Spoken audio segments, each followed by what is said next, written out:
Can we save the world's oceans and eat well? Andrew Sharpless thinks so. He's the CEO of the environmental group Oceana. He lays out his plan in a new book. The book is called The Perfect Protein, The Fish Lover's Guide to Saving the Oceans and Feeding the World. He's here with us this morning, along with Eric Ripert, the chef and owner of Le Bernardin. Good morning to both of you. Good morning.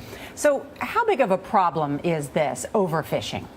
Oh, it's a huge problem. We've got a billion hungry people on the planet, and we're headed for 2 billion more by 2050, 2 China's worth, and we need the oceans to feed as many of those people as possible. And unfortunately, right now, they're headed in the wrong direction. What's the wrong direction? Well, they're collapsing. Fish catches around the world have been coming down from a peak in the late 1980s. You wanted a moment when you want the oceans to be feeding billions of people. We're catching fewer and fewer fish despite trying as hard as we can. But aren't we supposed to eat the fish, guys? I'm going to go with you, Eric. Yes. Because you've got one of the best fish restaurants where I'm told no Chilean sea bass, which I love. We have to cut back on swordfish. We have to cut back on shrimp. And aren't we supposed to eat the fish? Well, of course we're supposed to eat. I mean, seafood is very good for yourself, right? But you have to make the right choice. And why are those the wrong choices, I guess, is a better question. Well, Chilean sea bass has been overfished, and basically the stock collapsed. But also, you don't have to go so far. I mean, in America, the grouper, the black grouper, is an endangered species. Sharks are becoming endangered just because of the shark fin. Bluefin tuna is an endangered species, and so on. But you have a lot of other options.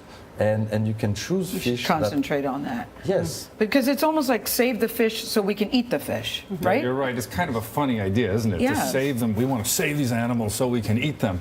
But in a way, that's because it seems strange because they're the last wild animal that we all eat a lot of. But, when you save money in your bank account, you're not saving it so that you don't use it someday. You're saving it to have more interest so that you can spend it in the future. But and that's Andy, what we're talking about. Is the problem with our oceans that individuals are eating Chilean sea bass, or is it these massive ships that are hauling fish that they do a lot of in Asia and other places? Is that the problem? So the problem with ocean collapse is basically overfishing, in a word, and that comes down to 3 things. But that's not like individuals overfishing. That's right. We need, the opportunity is, and here's the good news, so we know what to do to make the oceans come back. It's to stop overfishing. And if we give the fish a little bit of help, fish are one of the most abundant and fertile parts of nature. And we've seen success stories. We've seen fish get rebuilt and be in the abundant numbers in the ocean in 5 or 10 years.